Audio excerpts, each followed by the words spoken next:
जब आपको देखनी हो पूरी खबर।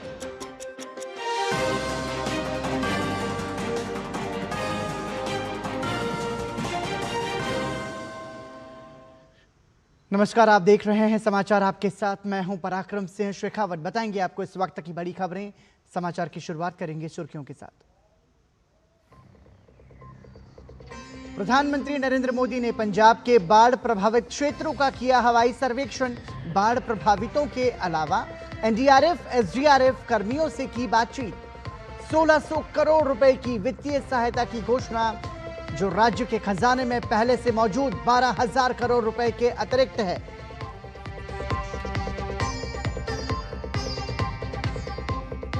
केंद्र सरकार ने बाढ़ग्रस्त हिमाचल प्रदेश को 1500 करोड़ की मदद का दिया ऐलान। प्रदेश के बाढ़ प्रभावित क्षेत्रों का हवाई सर्वेक्षण कर प्रधानमंत्री ने लिया जायजा। प्रभावित परिवारों से मिलकर हर संभव मदद का दिया भरोसा।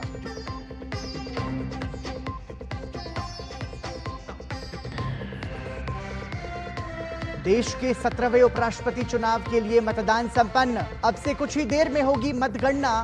एनडीए उम्मीदवार सीपी राधाकृष्णन और विपक्षी गठबंधन प्रत्याशी बी सुदर्शन रेड्डी के बीच है मुकाबला।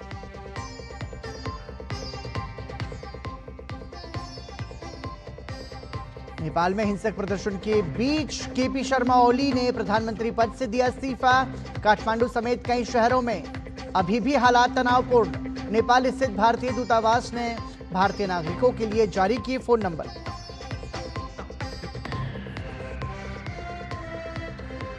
और अफगानिस्तान और हांगकांग के मुकाबले के साथ आज यूएई में एशिया कप T20 का आगाज। गत विजेता भारत कल यूएई के खिलाफ अपने अभियान की करेगा शुरुआत।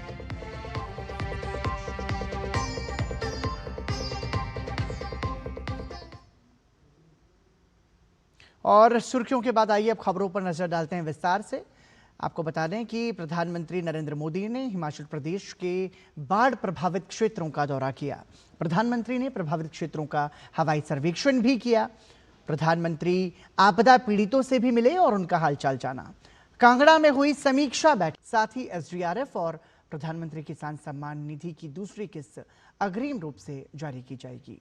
प्रधानमंत्री ने मृतकों के निकटतम परिजनों को 2 लाख रुपए और गंभीर रूप से घायलों को 50,000 रुपए की अनुग्रह राशि देने की भी घोषणा की। आपको बता दें कि प्रभावितों की मदद के लिए कई बड़े कदम उठाने का ऐलान किया गया।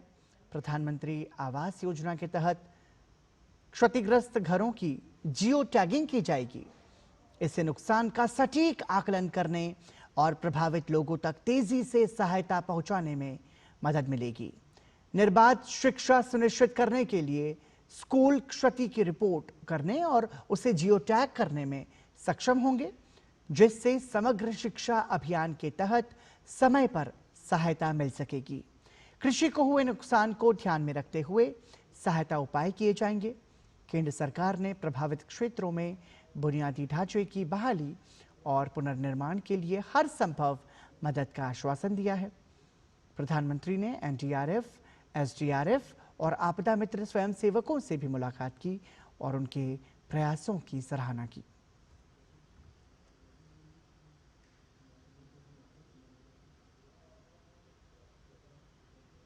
प्रधानमंत्री नरेंद्र मोदी ने बाढ़ और भूस्खलन से प्रभावित हुए हिमाचल प्रदेश का आज निरीक्षण किया। उन्होंने राज्य के हालात का जायजा लेकर 1500 करोड़ रुपए की मदद का ऐलान किया। हिमाचल के राज्यपाल शिव प्रताप शुक्ल ने कहा कि प्रधानमंत्री आज आपदा प्रभावित परिवारों के साथ मिले हैं और उनका दुख दर्द जानकर उन्हें हर संभव मदद के लिए आश्वस्त किया है। उन्होंने कहा कि प्रधानमंत्री हिमाचल को अपना दूसरा घर मानते हैं और इसे आज उन्होंने सिद्ध भी कर दिया है। माननीय प्रधानमंत्री जी ने आज सभी लोगों से मिले, उनकी बातों को जाने, जो आपदा में पीड़ित है, जिनके परिवारीजन नहीं रहे। तो उस समय भी जब उन्होंने बताया तो उनकी पूरी वाणी जो है बड़ी गंभीर हो गई। फौरी तौर पर उन्होंने 1500 करोड़ रुपए हिमाचल को कि आज ही देता हूँ, यह बात उन्होंने कहा। वहीं नेता प्रतिपक्ष जयराम ठाकुर ने इस फौरी राहत के लिए प्रधानमंत्री का आभार जताया और कहा कि पैसा राहत और पुनर्वास कार्यों पर खर्च होगा। मैं प्रधानमंत्री जी का दिल से आभार व्यक्त करता हूं कि इस आपदा की घड़ी में आप हिमाचल प्रदेश आए और जो आपदा प्रभावित परिवार के लोगों से भी आप यहां पर मिले और उसके साथ साथ में आपने एरियल सर्वे भी किया। प्रधानमंत्री जी ने पूरी सारी बात सुनने के पश्चात हिमाचल प्रदेश को इस आपदा के दौरान 1500 करोड़ रुपए की देने की घोषणा की है। प्रधानमंत्री नरेंद्र मोदी ने पंजाब के बाढ़ प्रभावित क्षेत्रों का दौरा किया। प्रधानमंत्री ने हवाई सर्वेक्षण कर ताज़ा हालात की जानकारी ली। प्रधानमंत्री बाढ़ पीड़ितों से गुरदासपुर में मिले और उनका हालचाल भी जाना। प्रधानमंत्री ने राज्य को 1600 करोड़ रुपए की वित्तीय सहायता की घोषणा की है। ये राशि उन 12,000 करोड़ रुपए के अतिरिक्त है जो पहले ही राज्य के पास मौजूद है। प्रधानमंत्री ने मृतकों के परिजनों के लिए 2 लाख रुपए और घायलों के लिए 50,000 रुपए की अनुग्रह राशि की भी घोषणा की। प्रधानमंत्री ने गुरदासपुर में उच्च स्तरीय बैठक कर स्थिति की समीक्षा की। साथ ही प्रधानमंत्री राहत और बचाव कार्य में जुटे बलों के सदस्यों से भी मिले। प्रधानमंत्री ने इस आपदा के कारण अनाथ हुए बच्चों के लिए पीएम केयर्स फॉर चिल्ड्रन योजना के तहत व्यापक सहायता की घोषणा की है। साथ ही प्रभावित क्षेत्रों में बुनियादी ढांचे के जीर्णोद्धार और पुनर्निर्माण के लिए हर संभव सहायता का आश्वासन दिया है। पंजाब के लिए एसडीआरएफ और प्रधानमंत्री किसान सम्मान निधि की दूसरी किस्त अग्रिम रूप से जारी की जाएगी। प्रधानमंत्री ने कृषि को हुए नुकसान की भरपाई के लिए विशेष अतिरिक्त सहायता का भी ऐलान किया है।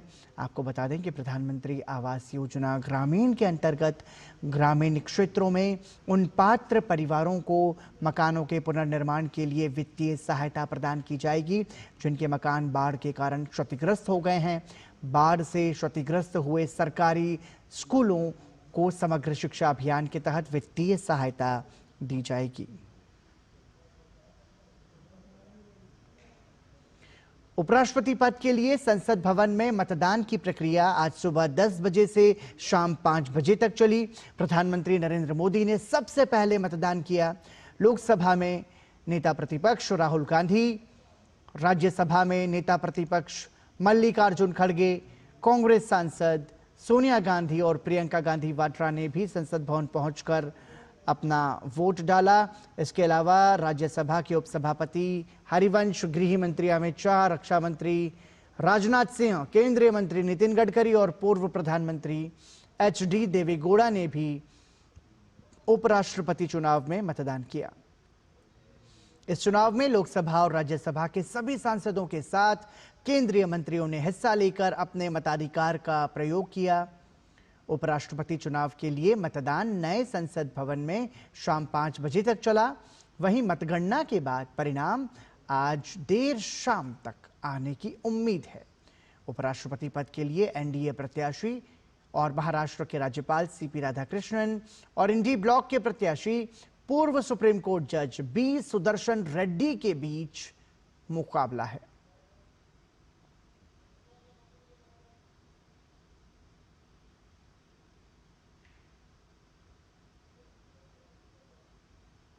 आखिरकार नेपाल में प्रधानमंत्री की गद्दी सोशल मीडिया पर प्रतिबंध से शुरू हुए विरोध प्रदर्शन की भेंट चढ़ी गई। प्रधानमंत्री केपी शर्मा ओली ने देश में हिंसक प्रदर्शनों के मद्देनजर अपना इस्तीफा राष्ट्रपति को सौंप दिया, जिसे स्वीकार कर लिया गया है। इस बीच लगातार दूसरे दिन भी युवाओं का विरोध प्रदर्शन जारी रहा। प्रदर्शनकारियों ने काठमांडू घाटी और अन्य जिलों में नेताओं और मंत्रियों के आवासों को निशाना बनाया। प्रदर्शनकारियों ने पथराव किया और कई जगहों पर संपत्तियों में आग लगा दी। ललितपुर के सुनाकोठी में सूचना और प्रौद्योगिकी मंत्री पृथ्वी सुब्बा गुरुंग का घर प्रदर्शनकारियों ने आग के हवाले कर दिया। वहीं उप प्रधानमंत्री और वित्त मंत्री विष्णु पौडेल के भैंसे पाटी स्थित आवास पर भी पत्थरबाजी हुई। इसके साथ ही पूर्व गृह मंत्री रमेश लेखक के घर और नेपाल राष्ट्र बैंक के गवर्नर विश्व पौडेल के आवास पर भी हमला किया गया। प्रदर्शनकारी पूर्व प्रधानमंत्री और नेपाली कांग्रेस अध्यक्ष शेर बहादुर देउबा के बुढ़ानीलकंठ स्थित घर को आग के हवाले कर दिया गया। वहीं विपक्षी नेता और पूर्व प्रधानमंत्री पुष्पकमल दहल प्रचंड के खुमलटार स्थित आवास पर भी पथराव हुआ। बहरहाल कर्फ्यू के आदेश के बावजूद युवाओं ने मंगलवार को न्यू बानेश्वर, कलंकी चौक और घाटी के अन्य हिस्सों में अपना विरोध प्रदर्शन जारी रखा। कलंकी चौक में युवाओं ने टायर जलाए और सोमवार को हिंसा में मारे गए लोगों के लिए जवाबदेही की मांग की।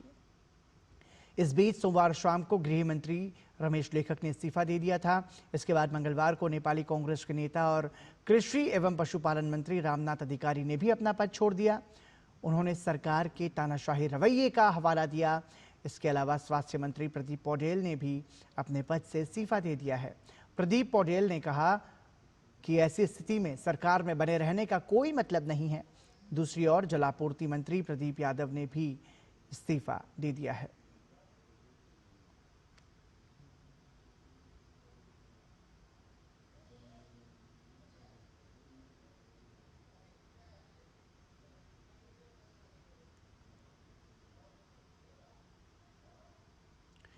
नेपाल में सोशल मीडिया पर प्रतिबंध लगाने को लेकर शुरू हुआ विरोध प्रदर्शन उग्र होता जा रहा है। आज भी लगातार दूसरे दिन युवाओं का विरोध प्रदर्शन जारी है।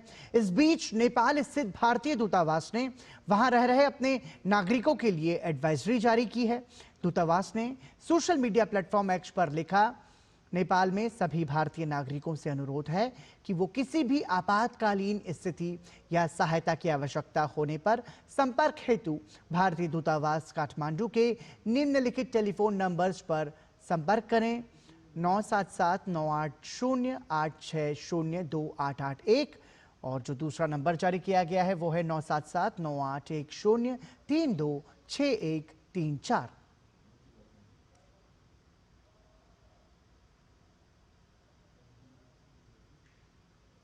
और समाचार में यहां रुक रहे हैं एक छोटे से ब्रेक के लिए।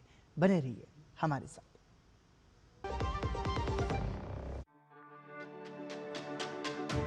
मेरी पसंद, मेरी पसंद, मेरी पसंद, मेरी पसंद, हमारी पसंद, हम सबकी पसंद। मजबूत देश का मजबूत सरिया हो गया स्टील। एक बार फिर आपका स्वागत। आप देख रहे हैं समाचार। दिल्ली की मुख्यमंत्री रेखा गुप्ता ने शालीमार बाग स्थित हैदरपुर क्षेत्र में मुनक नहर हादसे में दिवंगत हुए 2 बच्चों के परिजनों से मुलाकात की और गहरी संवेदना व्यक्त की। मुख्यमंत्री ने कहा कि इस कठिन समय में सरकार पीड़ित परिवारों के साथ खड़ी है। मुख्यमंत्री ने घोषणा की कि दिल्ली सरकार मृतक बच्चों के परिवारों को 5-5 लाख रुपए की अनुग्रह राशि प्रदान करेगी। उन्होंने संबंधित अधिकारियों को निर्देश दिए कि आर्थिक सहायता की प्रक्रिया तत्काल शुरू कर प्रभावित परिवारों तक जल्द से जल्द राशि पहुंचाई जाए।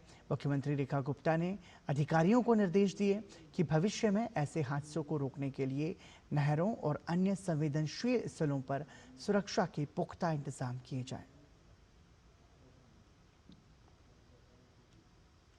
छत्तीसगढ़ की राजधानी रायपुर में मुख्यमंत्री विष्णुदेव साय की अध्यक्षता में नक्सल उन्मूलन अभियान में लगी यूनिफाइड कमांड की बैठक आयोजित हुई। बैठक में नक्सल विरोधी अभियानों की स्थिति और उनकी प्रगति की समीक्षा की गई। साथ ही नक्सल प्रभावित क्षेत्रों में चल रहे विकास कार्यों पर भी विस्तृत चर्चा हुई।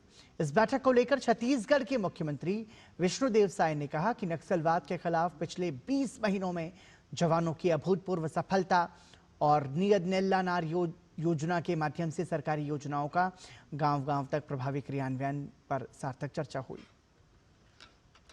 नक्सलवाद के साथ जो हमारे जवान लड़ रहे हैं और 20 महीने में अभूतपूर्व सफलता हासिल हुई है। क्षेत्र में नक्सलवाद तो समाप्त कर रहे हैं, लेकिन उनका विश्वास भी जीतना है, इसलिए विकास को पहुंचाना है उन तक और उसके लिए नियत नेल्लानार योजना की शुरुआत किए हैं, जिसके माध्यम से सरकार की जो योजनाएं हैं उसको गांव तक पहुंचा पा रहे हैं।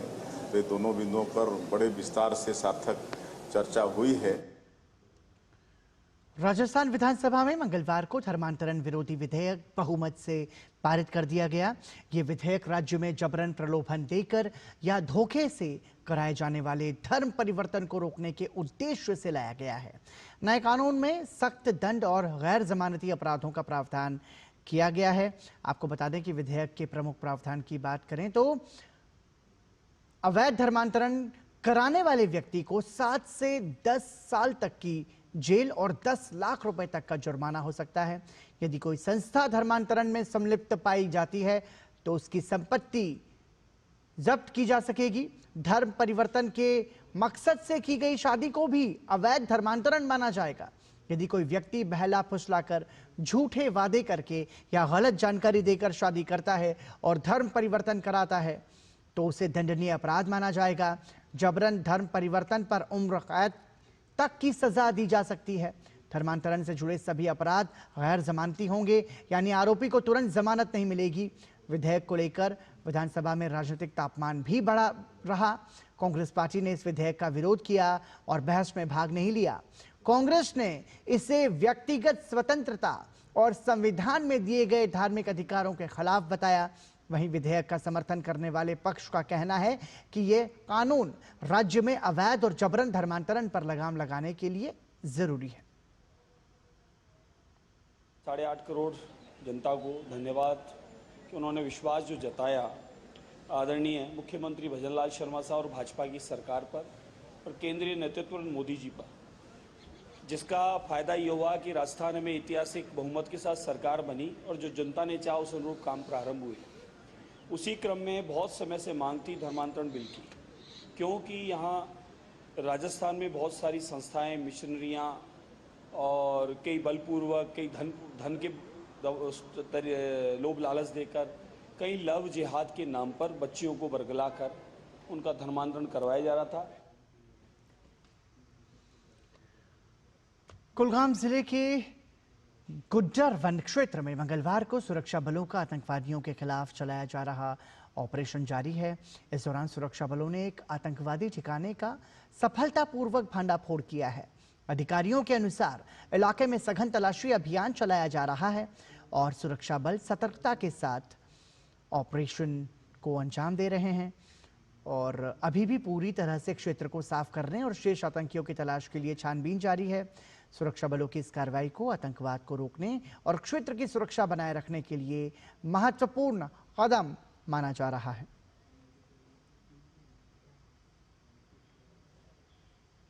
जम्मू कश्मीर में आम आदमी पार्टी के एकमात्र विधायक महराज मलिक को लोक व्यवस्था भंग करने के आरोप में जन सुरक्षा अधिनियम के तहत गिरफ्तार किया गया है। संबंधित अधिकारियों ने पुष्टि की कि महराज मलिक को सोमवार को हिरासत में लिया गया है। दरअसल एक वीडियो सामने आया जिसमें मलिक कथित तौर पर एक स्वास्थ्य उपकेंद्र को स्थानांतरित करने के मुद्दे पर डोडा के उपायुक्त हरविंदर सिंह को गाली देते हुए दिखाई दे रहे थे। इसके अलावा पुलिस ने डोडा सरकारी मेडिकल कॉलेज की एक महिला डॉक्टर को आपत्तिजनक भाषा का प्रयोग करने के आरोप में मलिक के खिलाफ प्राथमिकी दर्ज की थी। आरोप है कि मलिक ने सोशल मीडिया प्लेटफॉर्म पर डॉक्टर को धमकियां भी दी थी। कर्नाटक के मांड्या जिले के मद्दूर में गणेश विसर्जन जुलूस के दौरान पथराव के बाद सांप्रदायिक तनाव फैल गया। इस मामले में अब तक 21 लोगों को गिरफ्तार किया गया है। घटना के विरोध में भाजपा, जेडीएस और हिंदू संगठनों ने प्रदर्शन किया है। मंगलवार को मजदूर बंद का आह्वान भी किया गया है। भाजपा ने इस घटना को लेकर सीधे तौर पर राज्य की कांग्रेस सरकार पर हमला बोला और पूर्व उप मुख्यमंत्री और भाजपा विधायक अश्वत्थ नारायण ने इसे कानून व्यवस्था की बड़ी विफलता करार दिया है। उन्होंने आरोप लगाया कि सरकार ने खुद स्वीकार किया है कि ये एक पूर्व नियोजित घटना थी। The government should own this responsibility, and in response of what has happened on that day, the people of Madduru came out in big numbers. They were protesting why the law and order has been compromised, why this appeasement, why the soft handling of this minority community or the Muslim community, the soft handling is happening, why the tough action is not been taken. Repeatedly, whenever they have committed mistake, whenever they have taken law into the order, law into the hands. विदेश मंत्री S Jaishankar ने Mexico के राजदूत Federico सालास से उनकी विदाई समारोह में आज मुलाकात की। उन्होंने भारत और मैक्सिको के बीच संबंधों को मजबूत बनाने के लिए फेडेरिको को व्यक्तिगत योगदानों की सराहना की। साथ ही उन्हें भविष्य के लिए शुभकामनाएं भी दी।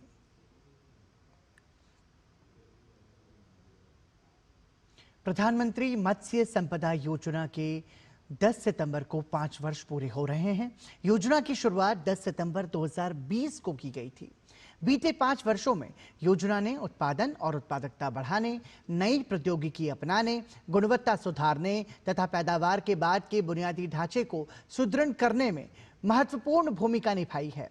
मत्स्य पालन, पशुपालन और डेयरी मंत्रालय के मत्स्य विभाग के तहत इस योजना को राष्ट्रीय मत्स्य विकास बोर्ड को नोडल एजेंसी बनाकर लागू किया गया।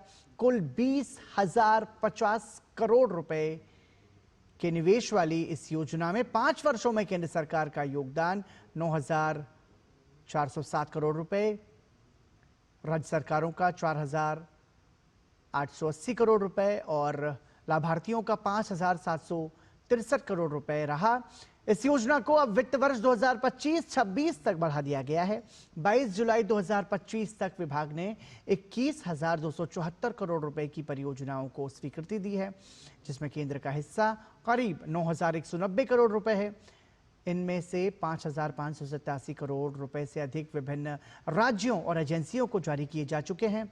PMMSY के तहत भारत ने 2024-25 में 195 लाख टन का रिकॉर्ड मछली उत्पादन किया, जो 2019-20 के 141.64 लाख टन से कहीं अधिक है। भारत अब विश्व का दूसरा सबसे बड़ा मछली उत्पादक देश बन चुका है और वैश्विक उत्पादन में 8% योगदान दे रहा है। मत्स्य निर्यात 2019-20 के करीब 46,663 करोड़ रुपए से बढ़कर 2023-24 में करीब 60,525 करोड़ रुपए तक पहुंच गया है। योजना के परिणाम स्वरूप 58 लाख रोजगार अवसर सृजित हुए। जलीय कृषि उत्पादकता 4.7 टन प्रति हेक्टेयर तक पहुंची।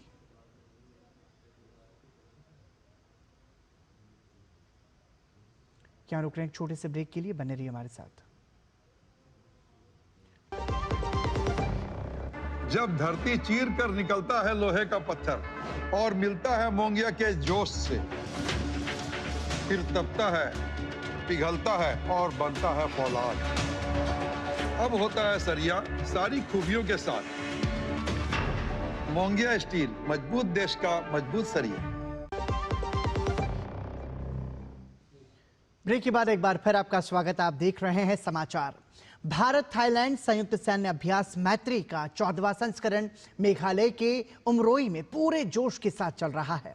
अभ्यास का उद्देश्य भारतीय सेना और रॉयल थाई सेना के बीच आपसी समझ और संयुक्त संचालन क्षमताओं को बढ़ाना है।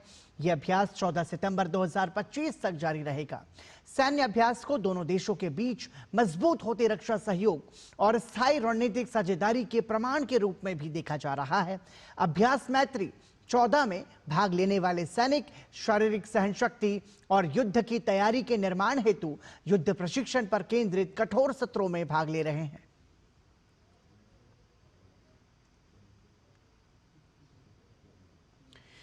यूएई की सरजमी पर आज से एशिया कप T20 टूर्नामेंट का आगाज होने जा रहा है, जहां भारत, पाकिस्तान, श्रीलंका, बांग्लादेश, अफगानिस्तान और एक क्वालिफायर टीम के बीच ट्रॉफी की जंग होगी।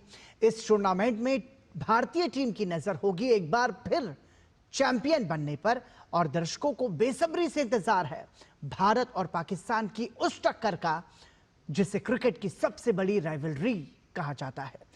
देखिए एशियाई क्रिकेट के इस महाकुंभ की तैयारियों और भारतीय टीम के मिशन एशिया कप पर हमारी एक खास रिपोर्ट, और इस रिपोर्ट के साथ हमें दीजिए अनुमति। नमस्कार।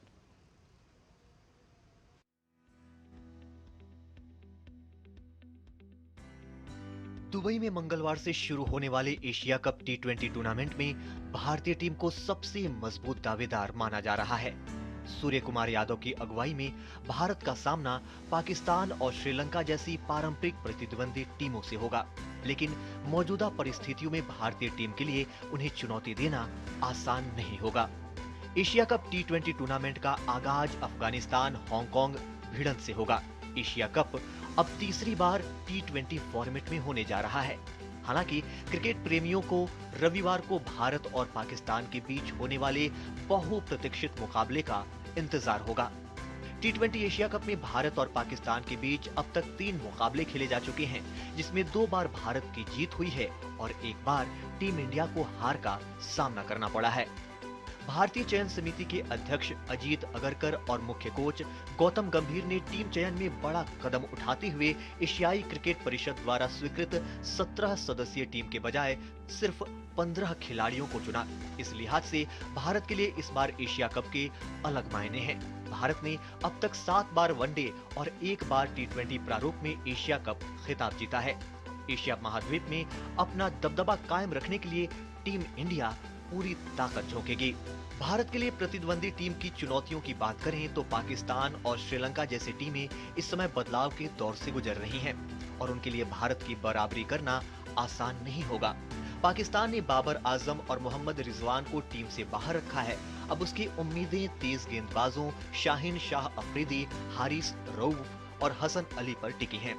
वहीं श्रीलंका टीम की कमान चरित असलंका के हाथों में है। पिछले मुकाबलों में टीम का प्रदर्शन बेहतर है, लेकिन लंबे टूर्नामेंट में निरंतरता बनाए रखना उनके लिए बड़ी चुनौती होगी। बांग्लादेश टीम इस वक्त मुश्किल दौर से गुजर रही है। हालांकि सुपर 4 में पहुंचना उनके लिए ज्यादा मुश्किल काम नहीं लग रहा है। भारतीय टीम के सामने असली चुनौती अफगानिस्तान की मानी जा रही है। उसके पास मजबूत स्पिन आक्रमण है और बल्लेबाजी भी पिछले कुछ वर्षों में काफी बेहतर हुई है। संयुक्त अरब अमीरात, ओमान और हांगकांग जैसी टीम के लिए इस टूर्नामेंट में अंतरराष्ट्रीय स्तर पर अपने खेल कौशल और देश में क्रिकेट की प्रगति को दिखाने का एक बड़ा मौका है। भारत की नजरें सिर्फ एशिया कप जीतने पर नहीं, बल्कि आने वाले T20 विश्व कप 2026 के लिए सही संयोजन तलाशने पर भी होगी। तो तैयार हो जाइए क्रिकेट के इस एशियाई महाकुंभ के लिए, जहां हर चौका छक्का, हर विकेट और हर रन नई इबारत लिखेगा। Sports desk, TD news.